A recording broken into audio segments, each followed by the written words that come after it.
앞서 대방건설의 무상옵션 관련 리포트 함께 보셨는데요. 이 대방건설이 일부 계약자들에게만 무상으로 옵션을 제공해서 인천서구청이 형사 고발까지 했다고 합니다. 또 다른 단지에서는 가족회사로 추정되는 특정 회사를 관리업체로 선정해 잡음이 일고 있다고 하죠. 자세한 내용 들어보도록 하겠습니다. 부동산팀의 설석용, 지혜진 기자와 함께합니다. 두 분 어서 오세요. 네, 안녕하세요. 네, 설 기자가 먼저 얘기해 볼 텐데 무상옵션 얘기 조금 더 해볼까요? 예, 그 대방건설이 공급한 아파트 단지에서 일부만 무상 옵션을 줘서 논란이 되고 있는 겁니다. 세대당 500만 원 정도 차이가 나는데요. 인천 검단 신도시에 들어서는 인천 검단 2차 노블랜드 에듀 포레힐 단지 얘기입니다. 예. 총 1,417세대 대단지인데요. 대방건설은 지난해 12월 28일 미분양 세대에 대해서 선착순 계약을 실시했습니다. 당시 견본주택에 5천 명 이상이 인파가 몰리면서 굉장한 인기를 끌었다고 하는데요. 먼저 청약에 성공한 정당 계약자들과 뒤늦게 분양에 미분양 세대를 계약한 선착순 계약자들과의 계약 내용이 달라서 논란이 시작됐습니다. 예. 대방건설은 정당 계약자들에 한해서만 시스템 에어컨과 현관 파우더 중문 등 다수의 옵션을 무상으로 제공했습니다. 당연히 선착순 계약자들 입장에서는 불만이 생기는 그쵸. 거고요. 왜 같은 입주자들인데 차별을 하냐면서 대방건설이 항의를 하기 시작했습니다. 예, 정리를 해보자면 500만 원 정도의 옵션을 그러니까 기존에 했던 정당 계약자들에게만 주고 이후에 미분양 계약자들한테는 안 준 거죠. 그렇죠. 유상으로 받고. 유상으로 500만 원을 받으면서 옵션을 지급을 하는 건데 예. 통상적으로 보면 계약이 안 돼서 미분양으로 온 사람들한테 제공하지 않나요, 보통은? 예, 보통은 그렇습니다. 예. 미분양이 됐다는 건 그만큼 관심이 좀 적었다는 그렇죠. 얘기니까 건설사 입장에서는 더 많은 혜택을 줘서라도 분양을 마무리 짓는 게 보통인데요. 맞아요. 이번 사례는 앞뒤가 조금 바뀐 모습이라고 예. 보시면 될 것 같습니다. 대방건설 얘기를 들어보면요. 최초 아파트 단지 입주자 모집 홍보물에 네. 모든 옵션들이 유상으로 표기가 돼 있었습니다. 그런데 당시 분양시장 분위기가 안 좋다고 느꼈고요.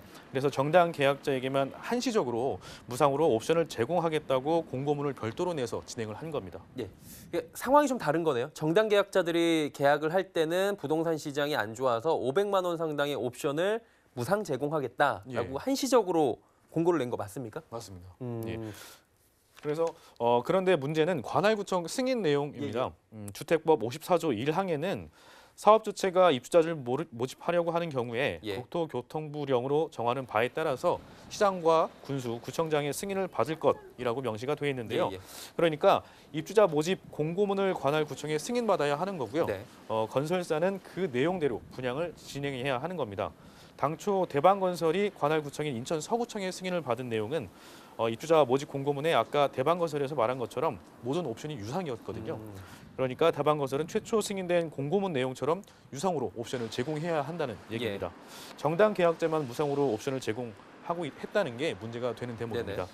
대방건설 입장에서는 사실 입주자들에게 돈을 받으려고 했다가 안 받는다고 한 거기 때문에 조금 억울할 수는 있습니다. 그렇죠. 건설사 입장에서는 유상으로 주겠다라고 공고를 내고 일부만 이제 그때 당시에 상황이 어려워서 무상으로 해준 것이었는데 나머지 입주자들에게 형평성 논란이 되다 보니까 억울하다는 입장을 분명히 피력을 할 수 있을 것 같고요.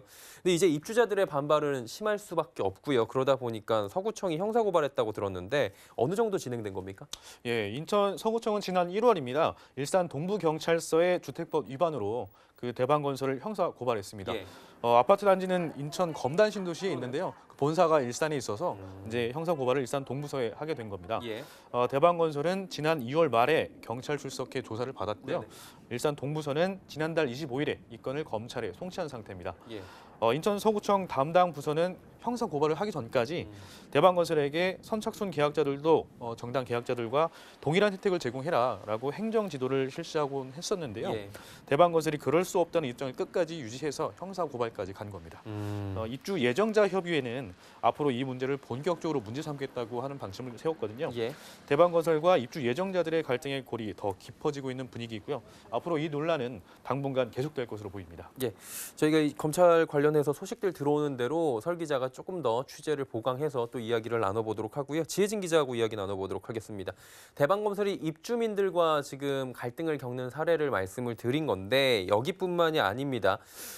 입주 전부터 갈등을 빚어서 경찰 출동하고 소동 벌인 사례도 있는데 다른 단지는 어떤 문제들이 있습니까? 네. 우선은 지난달 일산 DMCT 스카이브 입주 예정자 협의회가 예. 단지 관리단을 꾸리기 위해 입주민 동의서를 받는 과정에서 갈등이 생겼습니다. 네. 일반적으로는 사전 점검 기간에 단지를 방문한 입주 예정자들에게 동의서를 받곤 하는데요. 일산 DMCT 이배역 관계자들은 처음에는 다른 단지들처럼 지하 2층에서 동의서를 받다가 바깥으로 쫓겨났다며 대방건설 측에 이의를 제기한 바 있습니다. 네네. 이 과정에서 용역으로 추정되는 사람들이 입주민들과 언쟁을 벌이면서 경찰이 출동하는 등 한때 상황이 심각해지기도 했는데요. 입주 예정자들은 대방건설에서 고용한 이들이 욕설을 하기도 했다고 주장하기도 했습니다. 예. 이달 초 제가 현장을 찾았을 때도 상황은 좋지 않았는데요. 예. 입주 예정자들은 집회 신고를 한 뒤에 단지 앞 도로에서 동의서를 받고 있었고 또 한때 용역업체 직원들과 언쟁이 오가면서 또다시 경찰이 출동하기도 했습니다. 네네. 제가 현장에 있었을 때 경찰에 신고한 건 용역업체 측이었는데요. 입주 예정자들이 자신의 사진을 찍어서 초상권을 침해한다는 이유였습니다. 예. 하지만 제가 오전부터 오후까지 현장에 있어 봤는데요. 대방건설 측으로 보이는 사람들 또한 계속해서 사진과 영상을 찍어 갔었고요. 관리자급으로 보이는 사람들이 승용차 안에서 계속해서 입주 예정자들을 살피는 등 감시한다는 느낌을 받을 정도였습니다. 네. 나중에 경찰에 문의해 보니까 이들은 모두 이제 대덕하우징 시스템 직원들이었는데요. 대덕하우징은 대방건설의 협력사로 주로 도급 계약 형태로 아파트나 건물의 관리를 맡습니다.